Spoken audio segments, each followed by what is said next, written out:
tempat ini untuk menggelar kegiatan tidak hanya dari Kota Makassar saja. Assalamualaikum warahmatullahi wabarakatuh. Berjumpa lagi bersama kita yaitu Pustaka Buruh. Salam solidaritas, salam persatuan. Hidup buruh. Nah, teman-teman, kenalin nama saya adalah Ujang Kurniawan. Hari ini kita akan membahas tentang dampak dari persoalan Omnibus Law yang telah disahkan oleh pemerintah.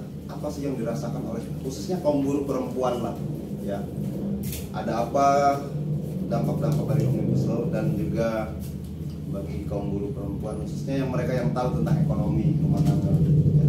Dan di sini saya tidak sendiri dan saya juga menghadirkan dua narasumber yang kebetulan mereka adalah buruh pabrik dan korban dari dampak Omnibus Law ini. Dan mereka cantik nih ya, dengan Mbak siapa ini? Nabila. Oh, Mbak Nabila, dan satunya Neng Kornalis ya. Oke, sangat jauh Mbak datang ke sini. Oke, lumayan lah ya, nggak capek lah ya. Ya, oke. Nah, kita harapannya diskusi hari ini Mbak relax aja lah ya Mbak. Kita cuma nanya-nanya nggak lama lah ya. Nah, mungkin ke Mbak Nabila, kita mau menanyakan soal disahkannya Undang-Undang Cipta Kerja atau disebut dengan Omnibus Law, ya. Apa sih Mbak yang dirasakan dampak yang oleh buruh perempuan lah? Karena ibu perempuan ini kan mereka bekerja di pabrik, bekerja juga di rumah, dan ngurus anak dan sebagainya. Nah, apakah upahnya setelah disahkan berkurang atau gimana sih Mbak? Berkurang, tentu sangat berkurang. Ya. Yang pertama, ibaratnya upah minimum itu kan hanya untuk yang masih lajang. Kalau misalkan yang kita berkeluarga itu sangat sulit sih perubahannya, karena bahan pangan di pasar itu sudah sangat naik. Oke. Artinya dampak Omnibus Law ini sangat dirasakan sekali bagi Betul. yang berumah tangga nih ya. Betul. Anak mereka, terus juga gimana dengan buruh-buruh yang ngontrak kayak gitu. Dan upahnya seolah hanya sebatas untuk buruh lajang saja gitu. Dan jangan-jangan buruh lajang juga nggak cukup tuh, gitu kan? Iya. Nah, oke. Nah, misalnya kalau di Undang-Undang 13 dulu ya, yang kita lihat Undang-Undang nomor 13 tahun 2023 itu, bahwa apabila ada PHK itu kemauan perusahaan, pasti 2 PMTK kan? Iya. Ya. Gimana dengan Undang-Undang Omnibus Law? Ada pengurangan kan? Enggak, kayak gitu. Kalau misalnya dulu kan 2 PMTK. Iya. Kalau misalnya sekarang, misalnya Undang-Undang Cipta Kerja ini disahkan, kita yang ter-PHK itu paling pesangonnya 0,5%. Kalau perusahaannya rugi ya, kayak gitu ya. Dan perusahaan bisa aja berdalih rugi ya. Ya. Ini harus dicabut dong kalau gitu kan. Banyak buruh yang dirasakan penderitaan loh kayak gitu kan ya.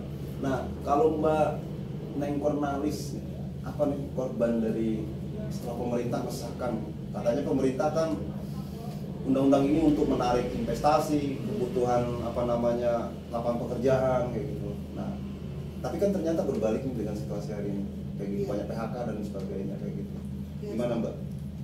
Buat saya sendiri sangat berdampak sekali buat ekonomi keluarga saya sendiri ya. Iya. Dampak dari PHK massal dan pesangon yang sangat lebih rendah. Kenaikan upah tidak sesuai dengan kebutuhan hidup sehari-hari. Oke. Berarti Mbak Neng Kornalis ini orang yang langsung terkena langsung ya, kemarin ter-PHK massal gitu ya. Ya, betul, dengan saya. formulasi Undang-Undang Cipta Kerja ini ya. Iya, harusnya. Korban PHK massal yang dapat upah pesangon yang sangat murah banget. Oke. Baik. Nah, itu ya. Bagaimana misalnya setelah Undang-Undang Omnibus Law ini yang pemerintah tetap masih tegang kan, pengen mengesahkan banget, pengen tetap dijalankan kayak gitu. Nah, teman-teman, Omnibus Law ini misalnya menjadikan sebuah harapan pemerintah misalnya terhadap keluhan ini, mudah-mudahan ini didengar oleh pemerintah gitu loh. Ya, dengar oleh pemerintah kayak gitu. Apa sih yang menjadi teman-teman melalui serikatnya lah kayak gitu, pasti berserikat kan kayak gitu kan ya. Nah, iya, harapan saya buat pemerintah Omnibus Law segera dicabut. oke dicabut ya. Iya. Oke dicabut lah ya. Nah, kalau kita melihat misalnya terkait nih ekonomi di tahun 2023 ini emang benar-benar anjlok lah ya, terutama perusahaan buruh kayak gitu, dan terus tambah lagi kayak tahun-tahun kemarin kan isunya besar banget tuh, kayak semacam minyak sayur, terus kebutuhan pokok lainnya pada naik, beras ya sekarang naik kan kayak gitu. Apalagi yang lebih menderita lagi kan setelah BBM naik nih 10.000 kan, apalagi buruh rata-rata pakai motor nih ya. Nah, upah di tahun 2024 harapannya seperti apa sih kayak gitu, agar harapannya upah di tahun 2024 naiknya lebih besar lagi karena ekonomi sangat lebih naik gitu. Iya.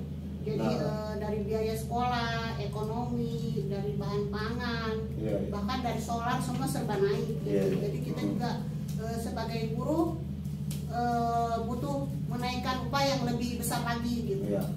Oke. Nah, nggak mungkin dong upah itu ibaratnya nggak ada batasan nominal kan, pasti tahu lah teman-teman. Apa sih, boleh dong saya minta berapa persen sih pengen naiknya kayak gitu? Pengen naiknya sih 15%. Oke. Nah, kalau naiknya 15%, kalau kalikan dengan upah sekarang ya sekitar 500-an lah ya, 500 atau 600-an lah begitu ya. Nah, artinya upah teman-teman di tahun 2024 bisa di atas 5 jutaan lah ya, kayak gitu.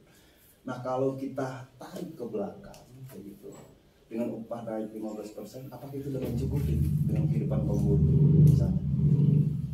Kalau misalnya ya bisa jadi terbantu lah. Kalau misalnya sekarang kan UMR-nya aja masih di bawah. Oke. Nah, artinya kalau emang naiknya sampai 15%, ibaratnya begini, naik 15% tapi buruh ekonominya nggak ditekan, akan jadi kesamaan. Artinya naik upah 15%, ekonominya bisa ditekan lah begitu ya, agar bisa mengimbangi. Oke, teman-teman, nah kita sudah bicara panjang kali lebar dengan narasumber kita soal dampak-dampak dari persoalan Omnibus Law yang disahkan oleh pemerintah berapa bulan yang lewat kayak gitu. Nah, ini benar-benar dirasakan oleh kaum buruh, ditambah lagi buruh 2 tahun kabarnya nggak naik gaji, terus PHK besar-besaran terjadi, dampak COVID-19 terjadi, terus juga pemotongan upah sampai 25% juga terjadi di buruh, udah jatuh dari tahap 3 tangga lagi nasib kaum buruh dengan hadirnya Undang-Undang Cipta Kerja. Dan kita lihat juga bahwa pemerintah juga tidak hadir di saat posisi buruh dalam keadaan ekonomi yang mendesak dan sebagainya. Nah, mungkin itu yang bisa kita sampaikan kepada teman-teman persoalan dampak dari Omnibus Law ini, dan juga mudah-mudahan buruh terus memperjuangkannya, dan mudah-mudahan ini menjadi mengingatkan kepada buruh-buruh yang lain agar terus berjuang dan meminta undang-undang tersebut dicabut secara keseluruhan. Dan terima kasih, dan juga saya Ria, assalamualaikum warahmatullahi wabarakatuh. Semangat Pak ya. Ya, tetap semangat ya. Oke.